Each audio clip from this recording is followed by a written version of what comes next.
Hello everyone, welcome back to my channel Indo Canadian desi. I hope आप सब लोग बहुत बढ़िया होंगे। तो गाइस, आज के वीडियो में मैं आपको किसी से मिलाने वाला हूँ। He is an old friend. So वो अभी इस कोविड के दौरान कनाडा लैंड की हैं अपनी पीआर लेके। सो मैंने सोचा क्यों ना एक वीडियो करा जाए जिसमें वो अपने एक्सपीरियंस आप लोगों के साथ शेयर कर पाए कि क्या क्या चीजें हैं जो इस दौरान अगर आप कनाडा आ रहे हैं तो आपको किन किन चीजों का ध्यान रखना है।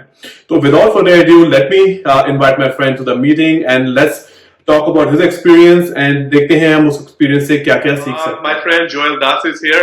We both were in undergrad together. हम इंजीनियरिंग पे थे, आई थिंक बहुत साल हो गए उस बात को. So thank you so much, Joel, for joining us today to share your experience. So abhi I will let Joel give a little bit introduction about himself and about his background, where he is from, India से. So Joel, please. Thank you, Raman, for having me here. हम लोग मतलब काफी I think 2001 में मिले थे जब हम लोग नागपुर में मिले थे YCC में, और फिर शायद 2005 में जब इंजीनियरिंग खत्म हो गया था, that is when we parted ways. So it's been a long time. उसके बाद शायद एक बार ही मिले हम लोग पुणे में. बट हाँ, लाइफ अच्छा चल रहा है. मैं टाटा मोटर्स में था, वहां पे ऑलमोस्ट 9 साल के लिए था. इंटरनेशनल बिजनेस हैंडल कर रहा था. But over period of time मुझे भी लगा कि मतलब Bombay was getting to be too hectic for me. तो मुझे लगा कि यार I should take a switch, and that is why मैं फिर अभी कनाडा आ गया हूँ. तो अब देखो क्या होता है. So happy and excited. It was really nice meeting you also after such a long time in these tough conditions, and having a familiar face in a foreign country is always very nice. So yeah, it's great. It's great. So Joel, now about your permanent residency. So आपने कैसे PR apply करी, क्या process था, कैसे आप qualify करे, please अगर आप वो शेयर करना चाहेंगे. हम लोग there was a Canadian express entry process जो शायद 2017 और 18 में था. तभी हम लोग ने एक्चुअली स्टार्ट किया था प्रोसेस. तो it was through the point system. तो it did take a while. Almost एक साल लग गया था to get a kind of a confirmation from them. But चीजें होते होते it was till the end of 2019 only जहां तक हमको मतलब मिड ऑफ 2019 में हमको कंफर्मेशन मिल गया था कि जाके मेडिकल हेल्थ चेकअप करना है and the other basic criterias जो होता है फुलफिल करने के लिए. बट उसके बाद बाय द एंड ऑफ 2019 शायद अक्टूबर के आसपास हम लोग को I got the PR. I am my wife. एक चीज था, तो पहले हम लोग अपना ये COPR देते हैं, कॉपी ऑफ परमानेंट रेसिडेंसी, और 6 महीने का ही वीजा देते हैं. एंड वो हमारा 6 महीने का वीजा अप्रैल में एंड हो रहा था, अप्रैल 2020. तो हम पहले सोचे थे अप्रैल में आएंगे करके. बट एक बहुत अच्छा डिसीजन लिया था हम लोग ने एट द स्टार्ट ऑफ 2020. जैसे कोविड के केसेस देख रहे थे हम लोग बढ़ रहे हैं करके, तो we could not prepone our flights, so we had to book our flights in 1 day notice and then just fly out to Canada for 3-4 days सिर्फ स्टैंपिंग करने के लिए. बट वो डिसीजन काफी अच्छा पे ऑफ हुआ है, क्योंकि 18 मार्च के बाद उन्होंने सारा एंट्री सब कुछ बंद कर दिया था. उन्होंने वीजाज भी देना बंद कर दिया था. उन्होंने COPR पे जो है उनको भी देना बंद कर दिया था. It was not until I think October या नवंबर उन्होंने फिर से स्टार्ट किया ये चीजें. That's a very good because I know you were telling me that you landed last year. I think आप आए थे थोड़ी देर यहाँ पे लैंड करके. जो TRV वीजा होता है वो आपको मिला था, उस पे जैसे डेडलाइन होती है उसके पहले आपको लैंड करना होता है. And I think you also collected your SIN number, social insurance number, that trip, right? हाँ. तो जैसे जब आप whenever a new guy comes in, there are 3 things that he should primarily do. One is the SIN number. वो जब मैं आया था तब एयरपोर्ट में ही हो रहा था, तो वो तुरंत ही हो गया था. दूसरा है बैंक अकाउंट खोल देना यहाँ पे, और क्योंकि यहाँ पे हर चीज क्रेडिट में ही चल रहा है, जैसे मैं समझ में आ रहा हूँ क्रेडिट स्कोर पे चल रहा है, तो वो बहुत इंपॉर्टेंट है. और तीसरा है जैसे जिस प्रोविंस में हो वहाँ का सर्विस ओंटारियो, जैसे मैं ओंटारियो में हूँ तो सर्विस ओंटारियो, या फिर अगर कैलिगरी में तो उनका जो लोकल लिस्ट में वहाँ पे जाके हेल्थ कार्ड के लिए अप्लाई करना. तो ये 3 चीजें प्राइमरली होता है for a new immigrant to come in, and ये 3 चीजें तुरंत ही कर देना चाहिए. SIN नंबर जॉब में हेल्प कर लेता है, क्रेडिट स्कोर तुम्हारा for any kind of purchases, गाड़ी हो गया, घर हो गया, उसके लिए मदद करता है. और health card is something that अगर हड्डियां टूट गई तो वहां पे काम आ जाता है. तो हेल्थ कार्ड मैंने खुद गलती कर दी. I told you I think that I delete my health card, but it's always good to get your health card. It's very important. I hope nobody needs it, but you never know. अगर जरूरत पड़े exactly क्योंकि बहुत रहेगा साथ में तो फायदा ही रहेगा. बहुत बहुत फायदा तो उस पॉइंट ऑफ व्यू से हाँ, तो ये चीजें कर लिया था मैंने पिछले साल ही, तो फिर उसके वजह से तो मतलब थोड़ा सा रिलीफ था इस बार। जैसे मैं भी कोविड में पहुंचा हूँ, तो at least I have Canadian credit card जो मैं ऑलरेडी स्वाइप मारना स्टार्ट कर लिया हूँ, तो दैट इज एक्चुअली हेल्पफुल। वरना अगर मुझे वेट करना पड़ता, उसको एक्टिवेट करना पड़ता with banking limited banking services, तो शायद प्रॉब्लम हो सकता था। एंड बट हाँ, ऑल्सो इस दौरान आप आ पाए क्योंकि last year you landed and you got your PR. Yes, अगर पीआर ना होता तो आप ना पाते, तो ये चीज आई थिंक बतानी बहुत जरूरी है। शेयर हाँ दैट एक्सपीरियंस जहाँ पे बता रहे थे कि लोग डिपोर्ट हो रहे हैं। हाँ, तो एक्चुअली क्या हुआ है कि मतलब once we landed, generally it takes 45 days to get the PR card, but landing के बाद हमको ऑलमोस्ट 4 या 5 महीने लग गया था। अक्टूबर में ही आया था मैं अपना PR कार्ड।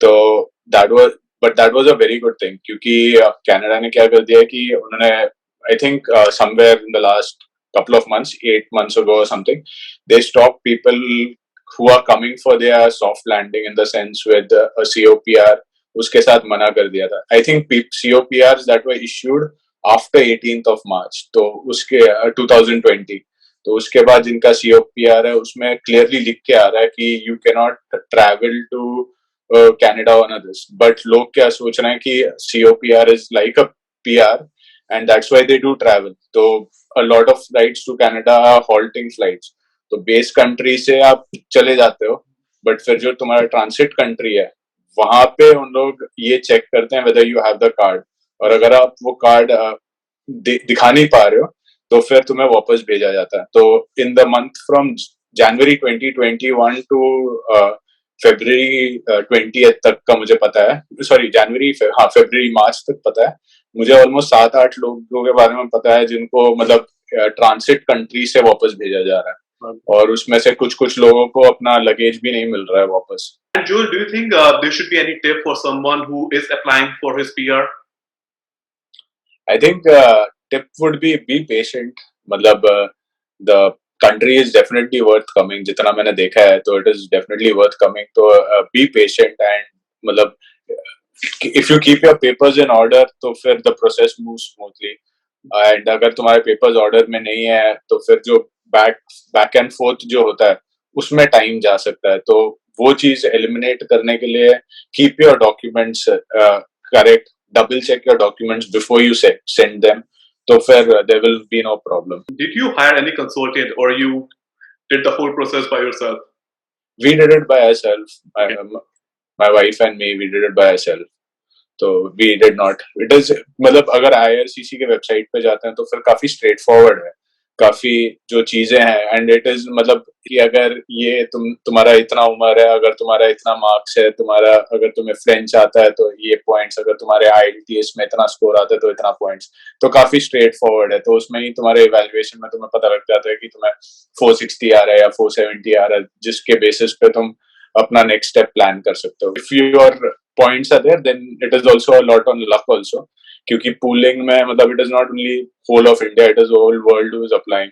काफी लोग अफ्रीका से, लैटिन अमेरिका से, फिर ईस्टर्न यूरोप से काफी लोग अप्लाई करते हैं, तो फिर मतलब the pool is quite big of the people trying to come here, तो उसके वजह से द मतलब scoring you have to be patient, जब तक ड्रॉ में नंबर नहीं आता तो तब तक पेशेंट रहना पड़ता है। Okay, Joel, now the question about traveling during this COVID time. I think everybody will be really curious to know कि क्या क्या चीजों का ध्यान रखना पड़ता है यहाँ पे जब आ रहे हैं, क्योंकि न्यूज में बहुत दिखा रहे हैं you have to pay $2,000 for an individual if they are landing in Canada during this time. तो वो आप प्लीज अपना एक्सपीरियंस शेयर करें, आपका कैसा कॉस्ट एंड कैसा यहाँ पे होटल का अकोमोडेशन, कैसे वो सब कुछ था ट्रैवलिंग का। डेफिनेटली ट्रैवलिंग, मतलब मैं अपने लाइफ में तो काफी ट्रैवल किया हूँ, but travelling during Covid was very very scary for many reasons, क्योंकि फर्स्ट ऑफ ऑल मतलब Covid is like a virus, किसी को कभी भी हो सकता है, मतलब आइडेंटिफाई नहीं कर सकते। First rule of travel is that before you board your flight to Canada, your मतलब you have to come with a COVID negative. तो जब मैं निकल रहा था, तो मैं बॉम्बे से निकल रहा था, तो बॉम्बे में केसेस हर दिन के हिसाब से मतलब जस्ट बढ़ते जा रहे थे। तो मैं लास्ट वीक ऑफ मार्च, मतलब अप्रैल में के फर्स्ट वीक में आया था यहाँ पे, तो तभी जस्ट केसेस बहुत सारे बढ़ने लग गए थे। तो that was a scary thing कि मतलब you don't know whether it is going to come. तो जब मैं गया भी था अपना टेस्ट लेने के लिए, दिल में थोड़ा सा ये था कि मतलब क्या आने वाला है. तो there's always an uncertainty, and यहाँ पे आपने सारा अपना टिकट्स बुक कर लिया है, अपना होटल स्टे बुक कर लिया है, अपना क्वारंटाइन जोन, तो इसमें बहुत सारा पैसा ऑलरेडी इन्वॉल्व हो जाता है. तो वहां से थोड़ा सा there is a big risk factor. तो सबसे पहला मैंने क्या किया था, मैंने कुछ दिन पहले बिफोर माई फ्लाइट और बिफोर माई टेस्ट, जो 30th मार्च को था मेरा, तो मैंने वो ऑलमोस्ट 10 दिन से काफी सेफ एनवायरनमेंट क्रिएट कर लिया था. What Canada has done is that Canada has said that if you want to come into the country you have to spend 3 days of mandatory quarantine. मतलब अगर तुम एयरपोर्ट पहुंच रहे हो, अगर तुम एयरपोर्ट से, जैसे मुझे तो टोरंटो में ही रुकना था, बट अगर तुम टोरंटो में लैंड हो रहे हो और टोरंटो से तुम्हें कैलिगरी जाना है या वैंकूवर जाना है या कहीं भी जाना है, तो भी तुम्हें टोरंटो में उतरना है. If this is your port of country where you're landing first, you have to come, you have to spend 3 days in a hotel, which is mandatory quarantine, and after that only you can continue with your onward journey. And तुम्हारा onward journey के बाद तुम्हें जाके फिर से quarantine करना है. तो 2000 is like the upper, $2000 जो है वो अपर लिमिट है. अगर तुम एक बिग फैमिली के साथ आए हो तो दैट इज अ बिग. मेरे केस में मैं सिंगल ट्रैवल कर रहा था, तो मुझे $1200 देना पड़ा था डबल ट्री हिल्टन के लिए, at almost 350 plus taxes and things like that. तो per day के लिए हिसाब से जो उनका normal rate 100 के आसपास था, but I had to pay 350 for the per night stay. तो मेरा फर्स्ट लक वहां पे अच्छा हो गया कि जब मैं बॉम्बे में जो कोविड टेस्ट कराया था वो मेरा नेगेटिव आ गया था. That is why I was able to fly. और एक चीज है जो मैंने क्वारंटाइन पे एक बंदे से बात करते हुए मुझे पता लगा कि उसको मतलब ही had to postpone his thing by a week. The thing is that when you are, जो तुम्हारा जो ट्रांसिट फ्लाइट है, ट्रांसिट फ्लाइट के 72 आवर्स पहले कोविड टेस्ट होना जरूरी है. Okay. तो हाँ, तो मतलब you have to consider your, मतलब जो it is not your first flight that you're flying out from Bombay, वो वाला नहीं देखना. It has to be from the transit country. इधर वो फ्रांस हो सकता है, जर्मनी हो सकता है, टर्की हो सकता है, कोई भी वो कंट्री है. तुम्हारा वो ट्रांसिट कंट्री से 72 hours backwards it has to be your this. तो तुम्हारा फाइनल बोर्डिंग फ्लाइट है ना, उससे 72 आवर्स पहले का कोविड नेगेटिव करना था. सो travelling again over here is in the sense it is again very structured. So the first thing is the COVID test in India. Second is the other thing that you have to do is you have to go on to ArriveCan app. एक app है ArriveCan, वो download करना होता है. उसमें सारा details enter करना पड़ता है, कौन से फ्लाइट से जा रहे हो, कौन से डेट पे पहुंचने वाले हो, कौन से जगह पे तुमने अपना होटल का बुकिंग कर लिया है, ये सारा डिटेल्स उसमें करना पड़ता है. उसके बाद वो आपको एक कोड देंगे. वो कोड जो है you have to show it at the transit country. जैसे मेरा फ्रैंकफर्ट था, तो मुझे वहां पे वो दिखाना पड़ा, ये मेरा कोड है, आई कैन गो अहेड. तो मैं वहां पे अपना कोड दिखाया था प्लस मेरा PR कार्ड दिखाया था, and then only they allowed me to board the flight. Hotel में आपका 3 दिन का स्टे होगा, that will be covered with food, 3 times food and things like that. And then आप वहां से आपको आपका फाइनल क्वारंटाइन डेस्टिनेशन जो है वहां पे आपको खुद से जाना पड़ेगा, खुद का अरेंजमेंट. एयरपोर्ट से the hotel will organise for a pickup, but when you are exiting you'll have to take a Uber or a Lyft or something like that only. They'll not allow you to. You can go by bus and all, but you'll have to generally take a Uber or something because the hotels are quite far away from the airport. तो तुम airport जाओ और फिर जाने का सोचो तो value add नहीं होता. तो yeah, that's how it was. You mentioned about the hotel. So Can Arrive पे booking code होता है, but book कैसे कराया था होटल? क्योंकि तो अभी उन्होंने आपने हिंदी में से कराना है, तो वो कैसे बुक? हाँ, तो इन्होंने ये रूल 22 फरवरी को लाया था, शायद 22 फरवरी, हाँ तभी लाया था इन्होंने ये रूल. तो स्टार्टिंग में इन्होंने सिर्फ टेलीफोन लाइंस रखे थे, तो उन्होंने इसमें भी अच्छा काम किया था. जैसे मैं इंडिया से फोन करने की कोशिश करता था, तो it was always a collect call, तो मेरे जेब से पैसा नहीं जा रहा. तो people who want to call on that number, it's like a toll free number only, तुम फोन करो, ये करो. But this was at the start. अभी उन्होंने क्या किया है, they have given all the hotels online and there is a GA code, उन लोग वहां पे दिखा देते हैं. So if you are applying for if you are doing your quarantine stay, you have to press in the GA code and तुम्हें वो prices automatically आ जाता है. तो IRCC में वेबसाइट पे सारे होटल्स लिस्टेड हैं, ऑलमोस्ट 12 या 13 होटल्स हैं. Generally it's more of Hilton, Sheraton and Indian कौन सा वो ICW, तो उनका ही है. Also, you mentioned that when you were staying in the hotel, you were not allowed to step outside of the hotel. So बिल्कुल भी आप मतलब बाहर पाँव नहीं रख सकते होटल के, right? नहीं, होटल के अंदर उन्होंने मतलब बेसिक रूल्स बना रखा है. You can not step outside the this, but they have made a rule that you can get down to a common area which is like a smoking zone. तो तुम वहां तक जा सकते हो, तो that is not a problem. But एक दूसरा चीज था खाने के पॉइंट ऑफ व्यू से. तो मैंने नॉनवेज लिया था, तो I didn't face much of a problem. But they like in DoubleTree they had given the Indian veg version also. तो Okay. उसमें बेसिकली उन लोग को उबला हुआ चावल और उबला हुआ वेजिटेबल्स टाइप ही दे रहे थे. तो जितने भी लोगों से मेरे पास वहां पे मतलब स्मोकिंग लाउंज में जो बात हुआ था, तो वहां पे उन लोग सबसे ज्यादा मतलब they were really dissatisfied with the Indian vegetable food, the vegetarian food. And whereas non veg मुझे ठीक ही लगा था, but quantity point of view से काफी कम है. मतलब every person is different and how much they eat is different. तो मुझे तो कम ही लगा था, बट मैंने थोड़ा सा बात किया था रिसेप्शन पे, तो they help me out with that. तो नो कंप्लेंट्स देयर ईदर. तो आई थिंक अच्छा ही निकल गया time. I know you mentioned about the 3-day hotel quarantine, and after that, when you entered into the 11 days quarantine, तो उसमें आपने rental accommodation कैसे ढूंढी?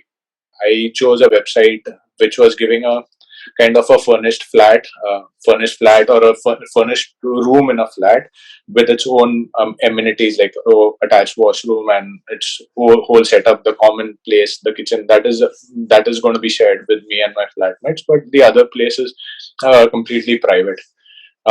So I also, knowing that I didn't want to be too away from the action, I chose a place in Liberty Village, which is in the heart of downtown. Though I'm paying a bit extra, when I was coming from there, मुझे अपने मन में clear था कि मैं चाहता था कि मतलब मैं थोड़ा अच्छी जगह में रहूं जहाँ पे मतलब एक्टिविटी हो, नेटवर्किंग में थोड़ा सा आसान पड़े, एंड उसके बाद मैं ये कर पाऊं. तो through the place that I booked is good, because they again did not ask me for a credit history. They didn't ask me for too many documents. They asked me for my bank statement in India and my uh, a copy of my PR card. That's it. And then I was able to get the place. I'm paying around, it's a bit on the higher side, I know, for what I have, but I'm paying around 1,500 Canadian dollars for that. Yeah. But I like the place. It's on the 20th floor, and I like the room. And also the area is really good because I think you are staying in Liberty Village, so that place is very much within downtown. So interviews आते हैं, कुछ भी आता है, कहीं कुछ भी सामान चाहिए, तो काफी हो जाता है. और जब आप नए आते हैं, कई बार होम सिकनेस भी होती है. अगर आप थोड़े अच्छे भरे हुए एरिया में जहाँ पे भीड़ भड़ाका नजर आते हैं, तो थोड़ा मन लगा रहता है. So thank you, Joel, for all this information, and thank you so much for giving us your time and all this amazing information that will help so many people who are planning to travel to Canada during this COVID phase. And any ending remarks, Joel? Thank you, Raman, for having me. Actually, जब तुम्हारे साथ पहले बार बात हुआ था और तुमने बोला था कि यार जोएल ये ऐसे कुछ करता है, मैं थोड़ा सा हेजिटेंट भी था. But when you said that कि ये मतलब ऑलमोस्ट काफी लोगों को रीच आउट होगा and who want to travel, उनके लिए हेल्पफुल होगा, तो I am sure that it should be helpful. And I really like the approach that you have, that it should help other people. So very nice of that, nice of you for that. So, and thank you for having me, and I hope many people watch your channel and people can actually benefit from this. Thank you. Thank you so much. I really appreciate this, Joel, for spending this time with us. Really appreciate this. And yes, so आज के लिए इतना ही. And किसी को कोई भी doubt हो, कोई भी क्वेश्चन हो, प्लीज कमेंट सेक्शन में लिखें, एंड वो क्वेश्चंस मैं जोएल के साथ भी शेयर करूंगा. तो किसी को कोई भी इंफॉर्मेशन चाहिए हो, कुछ भी टिप्स चाहिए हो, प्लीज यहाँ पे लिखें. And that's it for today. Thank you again, Joel. I hope you enjoy your time in Canada, and welcome to Canada. Thank you, Raman. Thank you. तो जल्दी जल्दी मिलेंगे. And that's it for today. Later I'll be back with another video. For now, signing off, Indo-Canadian Desi.